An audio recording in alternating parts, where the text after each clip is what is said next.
Myanmar, also known as Burma, had been on a long and arduous journey towards democracy. After decades of military rule, a glimmer of hope emerged in 2010. The country held its first general elections in 20 years. These elections were considered relatively free and fair, a significant departure from the country's authoritarian past. The National League for Democracy, led by Aung San Suu Kyi, won a landslide victory. This victory signaled the people's desire for change and democratic governance. However, the military, known as the Tatmadaw, retained significant power. The 2008 constitution, drafted by the military, guaranteed them a quarter of the seats in parliament. This arrangement granted them control over key ministries and a de facto veto power on constitutional amendments. This power imbalance cast a shadow over the nascent democracy. It created an environment of uncertainty and tension. The morning of February 1st, 2021, dawned like any other in Myanmar. However, the tranquility was shattered by a military coup. Soldiers detained State Councillor Aung San Suu Kyi, President Win Myint, and other high-ranking government officials. The military seized control of the government, declaring a year-long state of emergency. They justified their actions by alleging widespread fraud in the 2020 general elections. These elections saw another resounding victory for the NLD. The coup sent shockwaves through Myanmar and the international community. It was a blatant assault on the country's fragile democracy. The people of Myanmar, who had tasted freedom after years of oppression, were thrust back into uncertainty and fear. To understand the 2021 coup, it is crucial to examine Myanmar's history of military rule. The Tatmadaw seized power in 1962, plunging the country into decades of authoritarianism. The military junta suppressed dissent, curtailed civil liberties, and ruled with an iron fist. The economy stagnated under their mismanagement, and human rights abuses were rampant. Years of military rule had a devastating impact on Myanmar. It created a culture of fear and silence. The Tatmadaw's grip on power seemed absolute. However, the desire for democracy and freedom never truly died out among the people. In the late 1980s, a pro-democracy movement emerged, challenging the military's authority. Aung San Suu Kyi, the daughter of independence hero Aung San, emerged as a prominent leader. She called for a peaceful transition to democracy, captivating the hearts and minds of the people.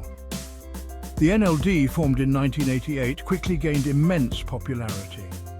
Despite facing constant harassment, imprisonment, and house arrest, Suu Kyi and the NLD remained steadfast in their commitment to democracy. Their struggle became a beacon of hope for the people of Myanmar. It also drew international attention to the plight of the country. The 2021 coup was not an isolated incident. It was a calculated move by the military to regain absolute control and crush any opposition. The Tatmadaw, threatened by the NLD's popularity and the prospect of losing its grip on power, chose to subvert the democratic process. They used the pretext of election fraud, which was widely disputed, to justify their actions. The coup demonstrated the military's deep-seated resistance to genuine democratic reforms. It exposed the fragility of Myanmar's transition and the enduring legacy of military rule. The coup triggered a wave of protests across Myanmar. People from all walks of life took to the streets, demanding the restoration of democracy and the release of their elected leaders. The protests were met with brutal force by the military. Security forces used live ammunition, tear gas, and water cannons against peaceful demonstrators. Despite the risks, the people of Myanmar showed incredible courage and determination. They organized themselves into civil disobedience movements, boycotted military-owned businesses, and refused to cooperate with the junta. The international community condemned the coup and called for the release of the detained leaders. The United Nations, the United States, the European Union, and other countries imposed sanctions on the military leadership and their business interests. However, these measures had limited impact on the junta, which continued its crackdown on dissent. The Association of Southeast Asian Nations, or ASEAN, faced criticism for its slow response. While it called for dialogue and a peaceful solution, it struggled to find a unified approach to address the crisis.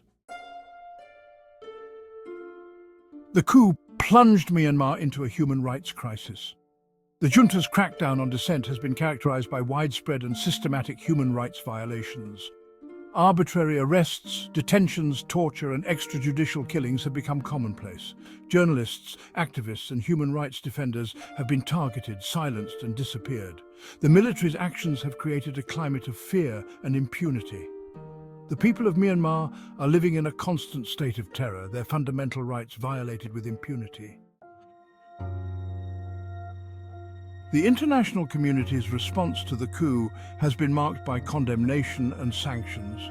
However, concrete actions to pressure the junta to reverse course have been limited. The UN Security Council, hampered by divisions among its permanent members, has failed to take decisive action. ASEAN's efforts to mediate have yielded little progress. The lack of a unified and robust international response has emboldened the military junta. It has also raised questions about the effectiveness of international mechanisms in addressing such crises. More than 2 years after the coup, Myanmar's future remains uncertain. The military junta shows no signs of relinquishing power. The people of Myanmar continue to resist, but the path to restoring democracy is long and perilous. The international community must do more to support the people of Myanmar in their struggle for democracy and human rights. Accountability for the junta's crimes is crucial, as is sustained pressure to end the violence and restore the democratic process. The world must not forget the plight of the people of Myanmar. Their fight for freedom and justice is a fight for the future of democracy itself.